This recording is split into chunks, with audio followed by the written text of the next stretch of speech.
اعوذ باللہ السمیع العلیم من الشیطان اللعین الرجیم بسم اللہ الرحمن الرحیم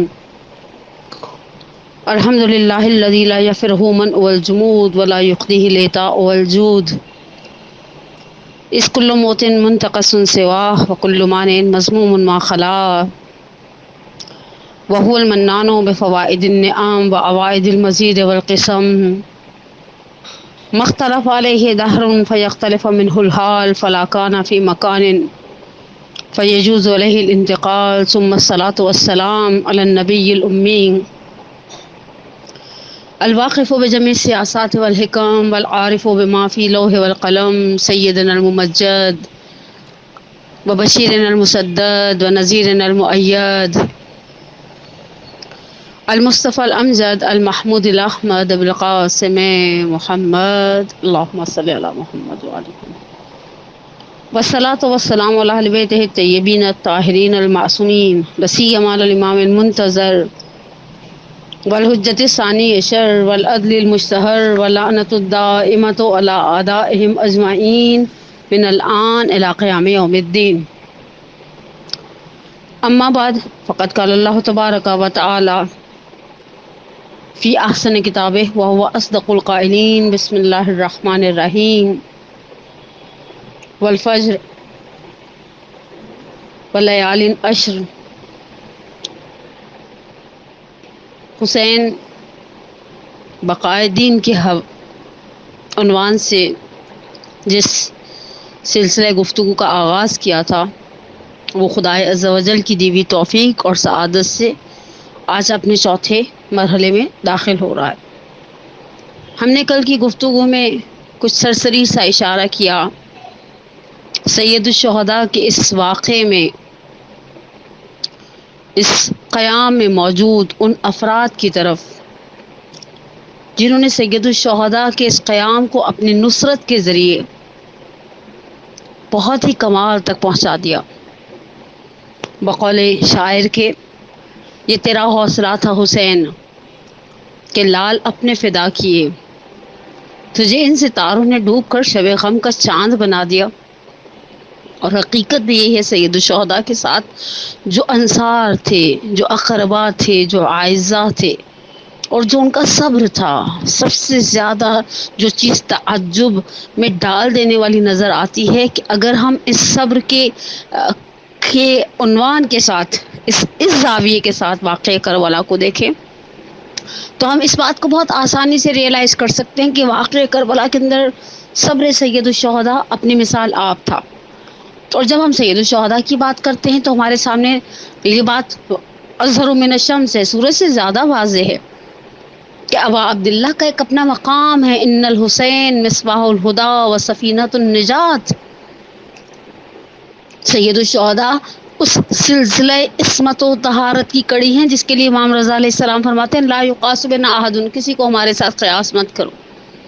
اور اگر ہم سید الشہداء کے بعد امام سجاد اور امام باقر علیہ السلام کا امتحان دیکھتے ہیں تو یہ تینوں خاندان عصمت و طہارت کے اور آسمان امامت کے ایسے ماہتاب ہیں کہ جن کے بارے میں کچھ بھی کہنا سورج کو چراغ دکھانے کے مترادف ہے. اگر ہم خواتین میں صبر زینبی کی بات کرتے ہیں تو ہم کہتے ہیں کہ وہ خاندان عصمت و طہارت کی پروردہ تھیں. جناب زینب نے اس صبر کو اپنے ماں باپ سے میراث میں پایا تھا. بہت سال پہلے میں کسی امام بارگاہ میں کسی شاعرہ کو سنا، شاعرہ کا نام بھی ذہن سے اسکپ ہو گیا، لیکن وہ جو کلام پڑھی تھی اس کلام کا ایک جملہ ابھی تک ذہن کے اوپر نقش ہے. خدیجہ فاطمہ زینب عجب ایک سلسلہ ہے. اور انہوں نے صبر زینبی کو جناب سیدہ اور جناب سیدہ کے ساتھ ساتھ جناب خدیجہ کے وقت آخر سے بہت خوبصورت انداز سے جوڑا اور بہت خوبصورت تشبیہات اور استعارے. بہرحال شعر کہنے والوں کو ایک الگ سے ان کے پاس ایک خداداد صلاحیت ہوتی ہے گفتگو کرنے کی، لیکن ان کے بعض جملے واقعاً ایسے خوبصورت تھے. کہا جناب سیدہ جناب زینب کبریٰ سلام اللہ علیہ نے جب یعنی ماں کے سائے کو سر سے اٹھنے کے صدمے کو تحمل کیا ہے تقریباً مشہور روایات کی بنا پر، عمر مبارک جناب زینب کبریٰ سلام اللہ علیہ 5 سال تھی، اور بہرحال ایک 5 سال کی بچی کے لیے اپنے علاوہ مزید 3 بہن بھائیوں کے ہوتے ہوئے اس صدمے کو سہنا آسان نہیں تھا۔ جناب زینب کبریٰ کے لیے اس کمسنی کے اندر آسان نہیں تھا کہ وہ دیکھیں، اور صرف انہوں نے شہادت مادر کا صدمہ نہیں سہا اس کمسنی کے اندر، شہادت مادر سے پہلے وہ جو دروازے کے جل جانے کا واقعہ ہے، دروازے پر الہجوم علی بیت النبی، اس بیت النبوت، اس معدن عصمت و طہارت کے اوپر جو ہجوم کا واقعہ ہے، خوب جناب زینب کبریٰ اس واقعے کی عینی شاہد ہیں۔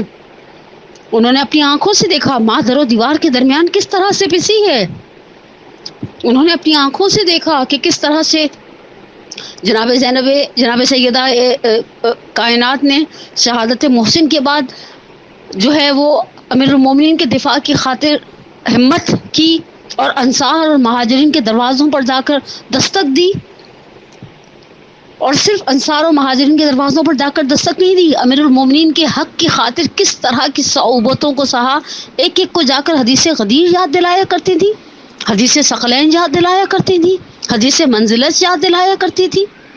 اور جب کوئی شخص آگے سے کہتا تھا اے بنت پیامبر آج آپ تشریف لا رہی ہیں، اگر شروع میں جب رسول اللہ کی شہادت ہوئی ہے آپ کے شوہر بزرگوار ہمارے پاس تشریف لاتے تو ہم ان کے ہاتھ پر انڈرسٹوڈ سی باتیں بیعت کرتے، تو جناب زینب کبریٰ اس کمسنی کے عالم میں ماں کا دفاع از امامت اور طہارت دیکھ رہی ہیں کہ جناب سیدہ فرما رہی ہیں مثل الامام کمثل الکعبہ تؤتی ولا تأتی، امام کی مثال کعبے کی مانند ہے، حج کے موسم میں حاجی کعبے تک جاتا ہے یا کعبہ حجاج بیت اللہ الحرام کے گھروں میں آتا ہے۔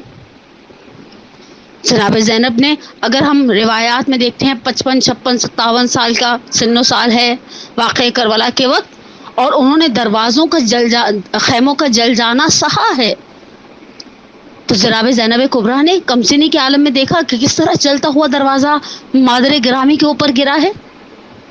اگر جناب زینب کبریٰ سلام اللہ علیہ نے ایسا عظیم صبر کیا، جس طرح سے میں نے اس سنی عالم دین کے جملے نقل کیے تھے کہ حسین کے اوپر وہ مظالم ڈھائے گئے، ایک شرت بالجلود جس کو سننے کے بعد رونگٹے کھڑے ہو جاتے ہیں، جناب زینب کبریٰ سلام اللہ علیہ نے بھی وہ مناظر اپنی آنکھوں سے دیکھے۔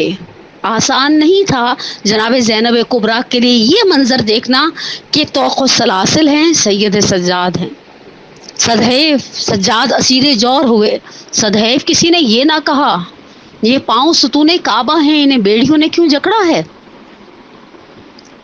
اور جناب زینب کبریٰ نے دیکھا اور اس ہاتھوں کے اندر رسیوں کو سہا، کیونکہ وہ بابا کے گلے میں امامے کا سرا، بقول ابن ابی الحدید معتزلی کی، یا رسی، جس طرح سے ابن ابی الحدید معتزلی شرح نہج البلاغہ میں کہتا ہے کہ اس طرح سے علی کے گلے میں رسی کا سرا تھا جیسے اونٹ کے ناک میں نکیل ہوتی ہے۔ یہ صبر زینبی، اس کی جڑیں بہت آگے تک ہیں۔ جناب زینب کبریٰ کے صبر کے لیے تو کیا کہے، انسان جو کہے گا وہ کم پڑے گا۔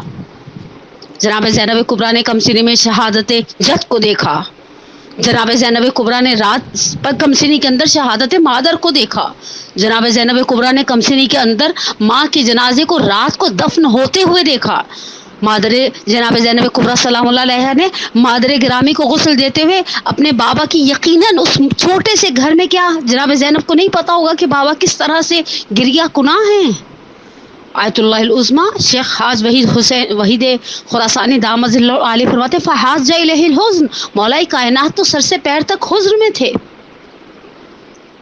اپنی آنکھوں سے دیکھا بابا رات کے سناٹے میں کس طرح سے جنازہ لے کر جا رہے ہیں۔ کون سا منظر ایسا ہے جو زینب نے کمسنی میں نہیں دیکھا؟ اور پھر شہادت ہے مادر کے بعد کا مرحلہ، جب دیکھا کہ بابا نے 25 سال اس طرح سے گزار دیے۔ خطبہ شیخ شقیہ میں امیر کائنات کے الفاظ ہیں کہ فی عین قضا و فی حلق شجا، میں نے یہ مدت اس طرح سے گزاری گویا آنکھ میں کانٹا گلے میں ہڈی ہے۔ اور اس کے بعد جب ظاہری اعتبار سے خلافت کے تخت پر بیٹھتے ہیں، جب صعصع بن سوحان آتے ہیں اور کہتے ہیں ما زینت الخلافہ، آپ نے خلافت کو زینت نہیں بخشی بلکہ آپ نے خلافت کو خلافت نے، بہت معذرت، خلافت نے آپ کو زینت نہیں بخشی، بلکہ آپ نے خلافت کو قبول کر کے اسے مزین کر دیا ہے۔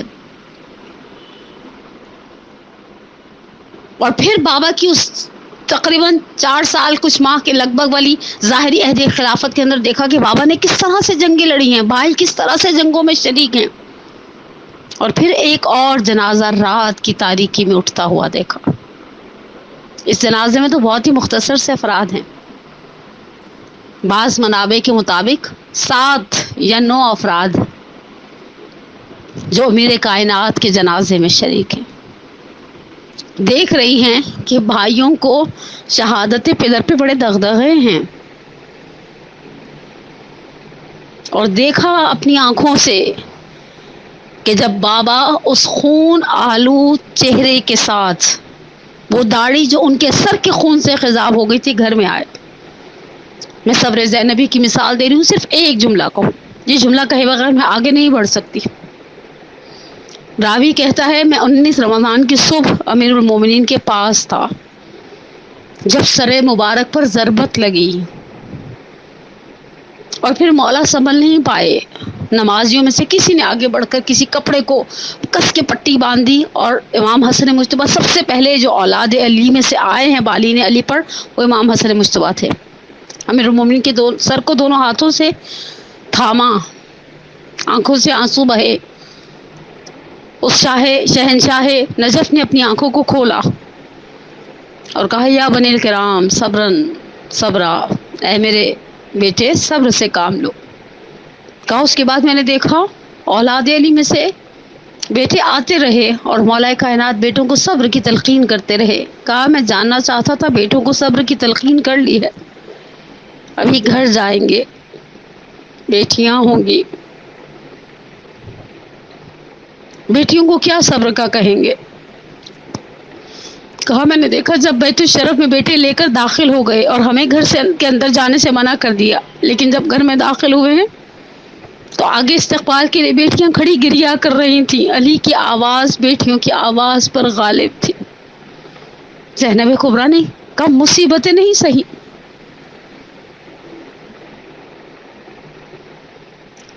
جب امام حسن مجتبیٰ نے طبیب کو بلایا اور اسے یاسیر بن عمر جو کوفے کا ماہر ترین جراح تھا، اور اس نے آ کر کہا ہوگا ابوالحسن سے کہیں وصیتیں کر لیں، قلب نازنین زینب کبریٰ زلزلوں کی زد پر ہوگا۔ عزیزان من، مجھے نہیں پتا حسرت سے بھائیوں کو دیکھا ہوگا کہ اب ماں کے بعد بابا کی جانے کی باری آ گئی، اور زینب کبریٰ کے لیے یہ آخری امتحان نہیں تھا زندگی کا، اس کے بعد حسن مجتبیٰ کا جنازہ ہے۔ میں نے پچھلے دنوں ایک کتاب میں ایک عجیب سا جملہ پڑھا، جب امام مجتبیٰ کو زہر دیا گیا اور حالت تہوع پیدا ہوئی، وہ جو وامٹنگ والی ایک فیلنگ ہوتی ہے، اور تشت لایا گیا، امام حسن کو پتہ چلا زینب آ رہی ہیں، کہا اس تشت کو تخت کے نیچے کر دو، زینب اس طرح سے میرے جگر کے ٹکڑے نہ دیکھے۔ اور پھر دیکھا جنازہ پلٹ کر آ رہا ہے۔ یہ جملے تو ارباب منبر کے ہیں، لیکن عین حقیقت ہے۔ اگر زینب کبریٰ یہ کہیں تو کوئی بعید نہیں ہے کہ حسین میں نے جنازے جاتے ہوئے دیکھے تھے، بھیا آتے ہوئے جنازہ تو پہلی دفعہ دیکھ رہی ہوں۔ اور مرحوم اظہر حسن زیدی کے جملے کا کیا کہوں، وہ کہا کرتے تھے زینب تمہارے بھائیوں کے جنازوں میں ذرا سا تو فرق تھا، ایک بھائی کے جنازے پہ تیر تھے، ایک بھائی کا جنازہ تیروں پر تھا۔ زینب کربلا کے لیے تیار ہو رہی تھیں، ام کلثوم کربلا کے لیے تیار کی جا رہی تھیں، لیکن وہ خواتین جو امیر المومنین کی نسل سے نہیں تھیں، جو صلب امیر المومنین سے نہیں تھیں، انہوں نے بھی صبر کو کس کمال سے اس امتحان کو نبھایا ہے۔ عزیزان من، ہم جس بی بی کا نام لے لیں، ہم جس بی بی کا نام لے لیں، صحیفہ کربلا میں آغا علی نظری منفرد نے پوری فہرستیں بنائی ہیں ان خواتین کی، کہ جو خواتین اسیر ہو کر جو ہیں وہ لے جائی گئی ہیں کربلا سے کوفہ کی جانب، اور کس طرح سے انہوں نے راستے کے اندر سختیوں کو، مختلف سختیوں کو سہا ہے، لیکن زبان پر شکوہ نہیں لے کر آئیں. کیسا صبر تھا ان خواتین کا، ان مخدرات کا. ان مخدرات کے اندر بالآخر وہ خواتین بھی تھیں. قول معروف ہمارے درمیان یہی ہے کہ 9 شہداء کی مائیں تو کربلا میں موجود تھیں. 9 ماؤں نے دیکھی در خیمہ سے لڑائی اور نصرت شبیر میں ہمت سے دکھائی. بچوں کو سفر خلق سے کرتے ہوئے دیکھا، لڑتے ہوئے، گرتے ہوئے، مرتے ہوئے دیکھا. کس قدر سخت ہے ان لوگوں کے لیے اس سب چیزوں کو سہنا. وہ خواتین جو اپنے ساتھ بچے لے کر چلی تھیں، روانہ ہوئی تھیں کربلا کے راستے میں. پہلی کیٹیگری ان بچوں کی ہے جو کربلا کے اندر شہید ہیں. گرچہ آغا علی شہری کی، محمدی علی شہری کی دانش نامہ امام حسین دیکھ رہی تھی تو اس میں انہوں نے روایات کے اختلاف کی طرف بہت زیادہ وضاحت سے اشارہ کیا ہے، لیکن اس کے باوجود وہ ایک گروہ شہداء کا جو کربلا کی سرزمین پر شہید ہو گیا. ہم میں سے، میرے سننے والی بہنوں میں سے، ہماری ماؤں میں سے بہت ساری خواتین جو ممتا کے جذبے سے سرشار ہیں، ان سے کوئی پوچھے، صرف انسان دل پر ہاتھ رکھ کر سوچے، وہ ماں جو بیٹوں کے ساتھ سفر کرتی ہے کیا جاہو حشم ہوتا ہے. اور وہ مائیں جو کربلا کی زمین پر بے گور و کفن بیٹوں کی لاشوں کو چھوڑ کر آگے بڑھ گئی. اس جاہو حشم کے مقابلے میں یہ صبر آسان نہیں تھا، یہ صبر آسان نہیں تھا. اور ان خواتین کے اندر، بعض خواتین کے بارے میں تو صرف انسان سنتا ہے، مقتل کو پڑھتا ہے، تھوڑی دیر کے لیے ان کی مصیبت کو محسوس کرتا ہے اور روح لرز جاتی ہے. کس طرح سے سہا ہوگا انہوں نے. یہ امیر المومنین کی ایک آغوش کی پروردہ نہیں ہے، لیکن صبر کمال کا دکھایا ہے انہوں نے. کربلا کے واقعے، زبان پر شکوہ نہیں آیا کربلا کے واقعے میں. سب سے ایک بہت ہی ظاہری اعتبار سے دیکھی جائے تو ایک چھوٹی سی چیز ہے جسے ہم پیاس کہتے ہیں. جس پیاس کو یاد کرتے ہی، جب پیاس کی شدت آتی ہے تو ابا عبداللہ کو یاد کر اصولاً تو ہر چاہنے والے کو کرنا چاہیے، اس لیے کہ شیعتی مہما شرف تم معاذ بن فسکرونی اور سمے تم بے غریبن اور شہیدن فندبونی. اے میرے شیعو، جب بھی ٹھنڈا پانی پینا مجھے یاد کرنا. انسان بس اوقات پانی کو دیکھتا ہے. امام صادق کے پاس بصرہ کے رہنے والوں میں سے ایک چاہنے والا آیا، امام کی خدمت میں سلام عرض کیا. امام نے سوال کیا، کہاں کے رہنے والے ہو؟ کہا مولا بصرہ کا. کہا بصرہ اور کربلا کا راستہ زیادہ نہیں ہے، پس تم کربلا تو جاتے ہوگے. کہا نہیں مولا، میں کربلا جا نہیں سکتا. بنو امیہ کی حساسیت، بنو عباس کی حساسیت بہت ہے کربلا جانے والوں پر، اور میں اپنے قبیلے کا ایک ممتاز فرد ہوں، ایک نمایاں شخصیت ہوں. کہا بصرہ میں رہتے ہوئے کربلا نہیں جاتے؟ کہا مولا میرے لیے ممکن نہیں ہے، بہت مشکلات ہیں. کہا گھر میں مجلس برپا کرتے ہو؟ کہا مولا میں نے آپ سے کہا بنو عباس کے سپاہی تو جاسوس ہر جگہ پر پھیلے ہوئے پورے عراق میں. کہا مجلس بھی برپا نہیں کرتے؟ کہا نہیں مولا. امام صادق خاموش ہو گئے. کہا مولا لیکن ایک کام کبھی کبھی بہت شدت سے کرتا ہوں. کہا کیا؟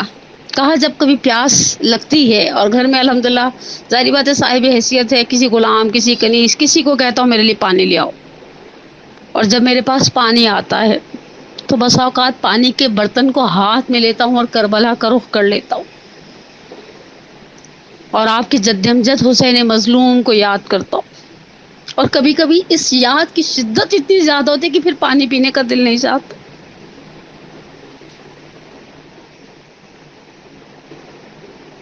پیاس، اور وہ بھی بچوں کی پیاس.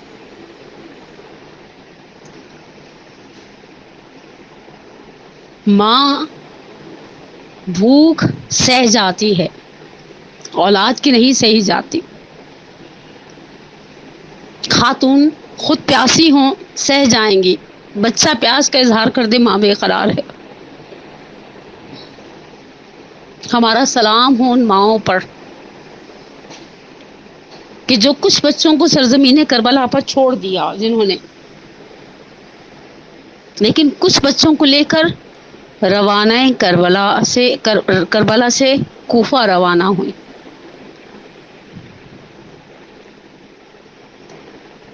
ان ماؤں کا امتحان، ایک امتحان کا مرحلہ وہ تھا جو عصر عاشور کربلا کی سرزمین تک تھا، اور اس سے شاید میں کوئی اسٹیٹمنٹ دینے کا حق نہیں رکھتی عزاداران امام مظلوم، لیکن شاید اس سے زیادہ سخت امتحان تھا ان معصوم سہمے ہوئے کمسن بچوں کے ساتھ بغیر گھر کے مردوں کے سفر کرنا۔ یہ بچے بڑے ناز پرور بچے ہیں، یہ بڑی نازکشی سے کربلا تک لائے گئے ہیں۔ جب انہیں لایا جا رہا تھا کربلا تک تو حسین جیسا سرپرست صاحبان کی صورت میں سر پر موجود تھا، ابو الفضل عباس جیسا محافظ تھا، اکبر جیسا لاڈ اٹھانے والا بڑا بھائی تھا، لیکن کربلا سے کوفہ کے سفر میں سر ابا عبداللہ تو نوکے سنا پر ہے۔ ابو الفضل عباس، قاسم، اونو محمد، علی اکبر، شہداء کے سر تو نوکا یہ سنا پر ہیں، اور یہاں شمر ملعون جیسے شقی القلب شخص کا ساتھ ہے جس نے بچوں کو کسی موقع پر تازیانے مارنے سے دریغ نہیں کیا، کسی موقع پر ان کے ساتھ ظلم کرنے سے دریغ نہیں کیا۔ ایک مصیبت کا چھوٹا سا حصہ ہے جس کی طرف مرحوم علی نقوی اعلی اللہ مقامہ نور اللہ مرقدہ المعروف بن نقن صاحب نے اشارہ کیا اپنی کتاب میں، جو روایات ازا کو کمپائل کیا ہے عابد عسکری صاحب نے، اس کتاب کے اندر اس مصائب کے اس حصے کو اس کتاب کے اندر بھی بیان کیا ہے،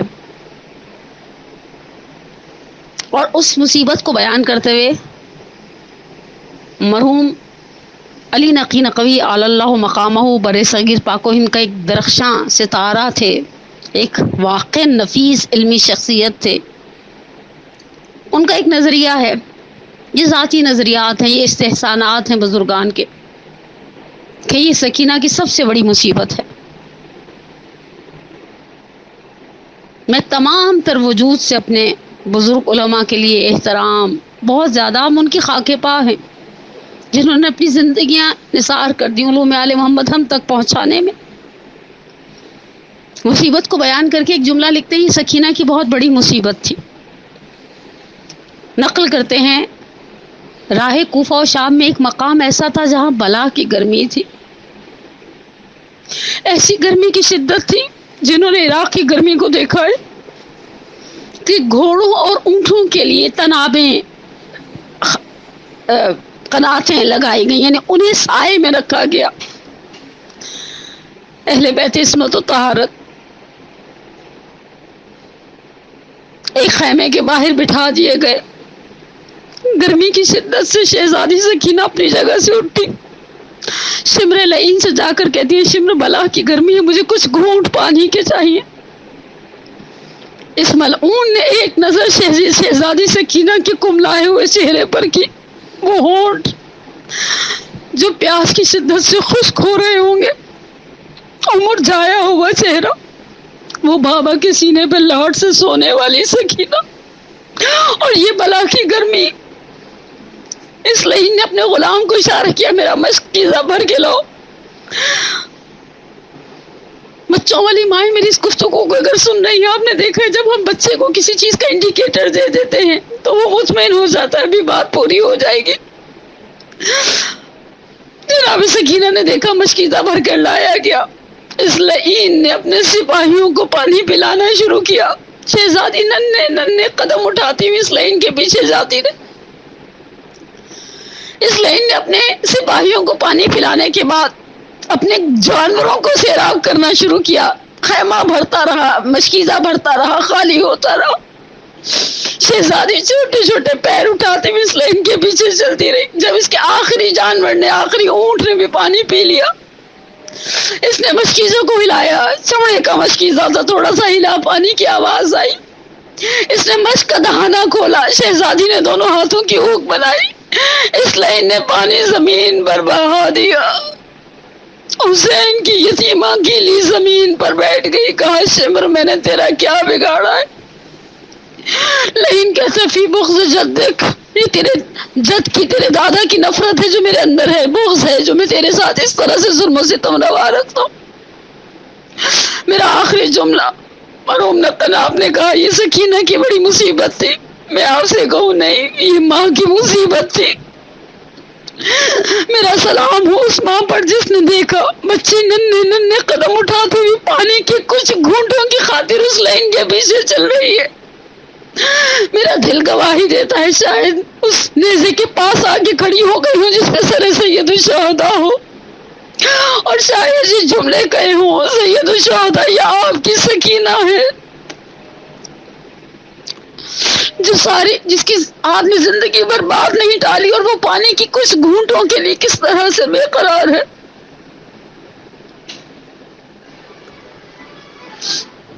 وَسَيَعْلَمُ الَّذِينَ ظَلَمُوا أَيَّ مُنقَلِبٍ يَنقَلِبُونَ.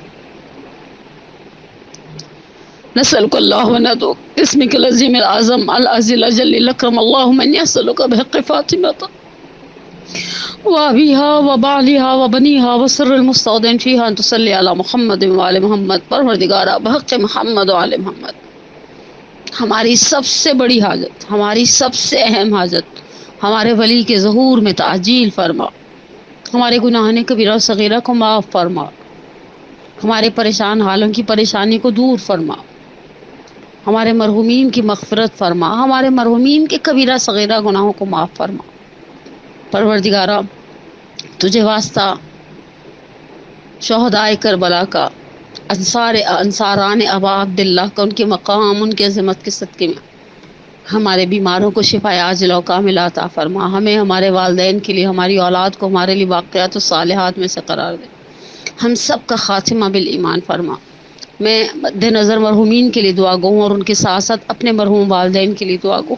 پروردگارا تجھے واسطہ سید الشہداء کی اس عظیم قربانی کا، سرداد نداد دستر دست یزید حقہ کے بنا لا الہ است حسین. پروردگارا سید الشہداء کے صدقے میں تو نے ہمیں والدین کے بارے میں کہا، حکم دیا کہ انہیں اس طرح سے ان کے لیے دعائے مغفرت کی جائے. رب ارحمہما کما ربیانی صغیرا ربنا اغفر لی ولوالدی وللمؤمنین یوم یقوم الحساب. پروردگارا محمد وعلی محمد کے صدقے میں ہمارے اس تمام مرحومین کے خصوص میں اپنے مرحوم والدین کے لیے دعا گو ہوں. پروردگارا ان کی کبیرہ صغیرہ گناہوں کو معاف فرما. ان کی قبر اور برزخ کی منازل کو آسان سے آسان تر قرار دے دے. پروردگارا ہمیں اپنا ہر قدم اٹھانے سے پہلے اپنی موت کو یاد کرنے کی توفیق عطا فرما. اس محرم الحرام کو ہماری زندگی کا آخری محرم الحرام قرار نہ دے. پروردگارا سید الشہداء کے صدقے میں اس محرم میں ہماری بصیرت میں، ہماری سید الشہداء کی معرفت میں، سید الشہداء کی محبت میں اضافہ فرما، اور دنیا میں ہمیں اہل بیت کی زیارت اور آخرت میں ان کی شفاعت سے بہرہ مند فرما. والسلام علیکم ورحمۃ اللہ وبرکاتہ.